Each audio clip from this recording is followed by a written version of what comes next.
आज मैं अपनी दुख भरी कहानी सुनाने जा रही हूँ। किस तरीके से मेरी मम्मी पापा ने मेरी ज़िंदगी ख़राब कर दी।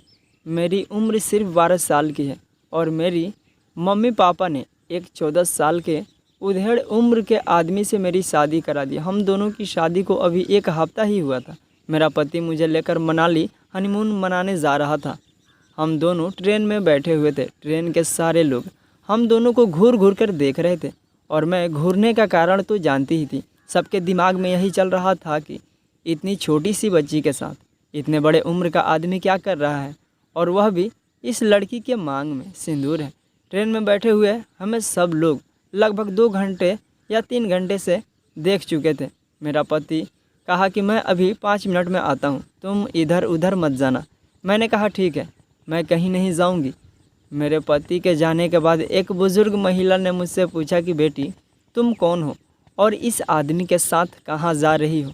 मैंने कहा यह आदमी मेरा पति है और हम लोग मनाली घूमने जा रहे हैं। सब लोग मेरी बातें सुनकर बहुत ज़्यादा अचंभित हो गए और आसपास के लोग मुझे अलग ही नज़रों से देख रहे थे। उस महिला ने बहुत ही गंभीर आवाज़ में कहा, बेटा कहीं यह आदमी तुम्हें भगा कर तो नहीं ले जा रहा है। मैंने कहा नहीं, ऐसा कोई बात नहीं है, हम दोनों की शादी हुई है। इतने में मेरे पति आ गए और आसपास के लोग सब चुप हो गए। हम लोग लंबे सफ़र के बाद मनाली पहुंच गए। मनाली में हम लोग जहाँ जहाँ जाते सारे लोग हमें घूर घूर कर देखने लगते। हम लोग मनाली में एक हफ़्ता गुजारने के बाद वापस अपने घर आ गए। मेरे पति का दूसरी पत्नी भी थी जिनके 2 बच्चे भी थे। बड़ा वाला बेटा मेरे से भी बड़ा था और मेरे पति के पहली पत्नी को भी मेरे से कोई एतराज़ नहीं था। मेरा पति शादी के 3 महीने तक मुझे जगह जगह लेकर घूमता रहा और मेरे शरीर को घायल करता रहा जैसे कि मैं कोई खिलौना हूँ। लेकिन मेरे शरीर को अब आदत हो चुकी थी, लेकिन मेरे मन के घाव बिल्कुल ताज़ा थे। एक दिन अचानक मैं अपने कमरे में बैठी हुई थी और मुझे पुरानी बातें याद आ रही थी, किस तरह से मैं इस नर्क में आ गई हूँ। दरअसल आज के 3 महीने पहले मैं 6ठी कक्षा में पढ़ती थी। मेरा नाम रानी है। हम लोग 2 भाई बहन थे और मैं बड़ी थी। मेरी मम्मी दूसरों के घर में झाड़ू पोछा का काम करती थी और हम दोनों भाई बहन को पाल रही थी। और मेरे पापा दिन रात शराब पीते और जुआ खेलते थे। उन्होंने अपने साथ साथ हम लोगों की ज़िंदगी भी नर्क बना रखी थी। पापा दिन रात मम्मी को गाली देते रहते और मम्मी जो भी अपनी मेहनत से कमा कर लाती पापा उसे भी छीन कर जुआ खेल जाते। ऐसे ही हम लोगों की ज़िंदगी का गुजर बसर हो रहा था। मेरे पापा लोगों से उधार लेकर शराब पीते और जुआ खेलते रहते थे और साथ में लॉटरी की टिकट भी खरीदते रहते थे। मेरे पापा सोचते एक दिन तो मेरी लॉटरी ज़रूर लगेगी, उस दिन मैं जितने भी उधार लिए हैं सारे पैसे चुका दूंगा। धीरे धीरे मेरे पापा का उधार बहुत ज़्यादा बढ़ गया था। जिन लोगों से उधार लिया था सारे लोग मेरे पापा को परेशान करते रहते थे। मेरे पापा ने इससे दुखी आकर घर के पेपर रखकर एक आदमी से पैसे लेकर आया और जिन लोगों से उधार लिए थे सबका उधार चुकता कर दिया। जिस आदमी के पास मेरे पापा ने घर के पेपर रखे थे उस आदमी का नाम था रामलाल। रामलाल की नज़र मेरी मम्मी के ऊपर थी क्योंकि मेरी मम्मी बहुत ही खूबसूरत थी।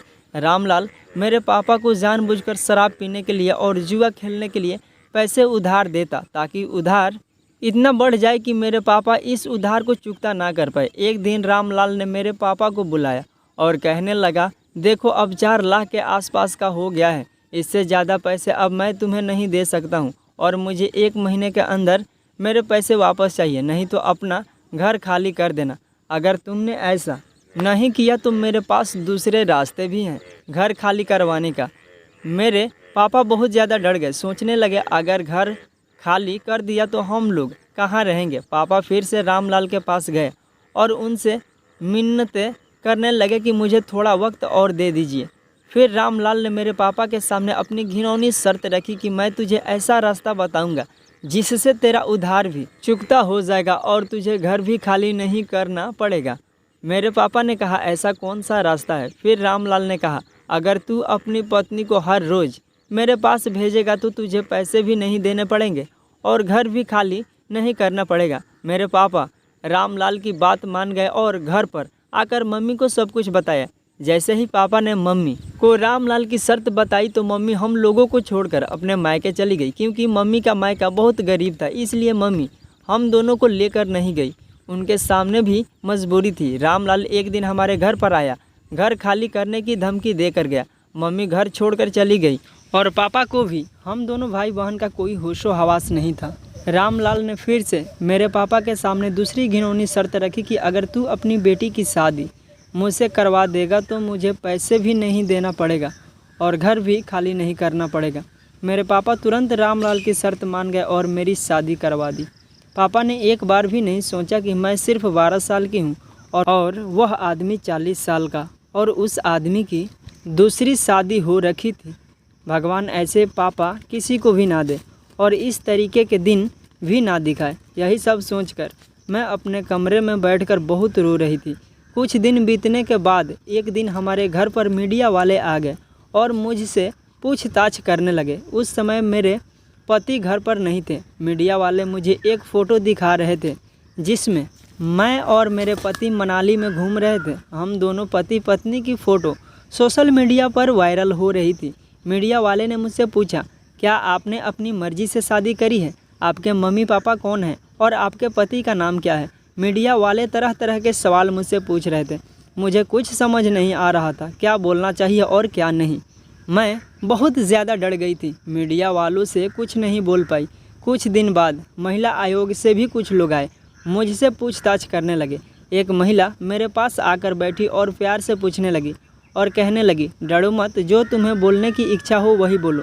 मैंने उन लोगों को बताया मेरे पापा ने इस आदमी से उधार लिए थे और वह उधार चुका नहीं पाए, जिस वजह से इस आदमी ने मेरे पापा के सामने मेरे से शादी करने की शर्त रखी, जो मेरे पापा भी मान गए और इन लोगों ने मिलकर मेरी ज़िंदगी बर्बाद कर दी। मैंने उस महिला को बताया मुझे पढ़ने का बहुत शौक़ था, लेकिन अब सब खत्म हो चुका है।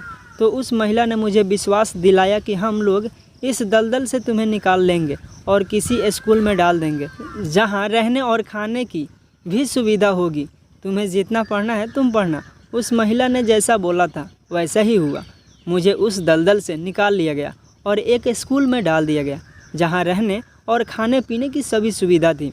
उस स्कूल में और भी बहुत चीज़ें सिखाई जाती थी।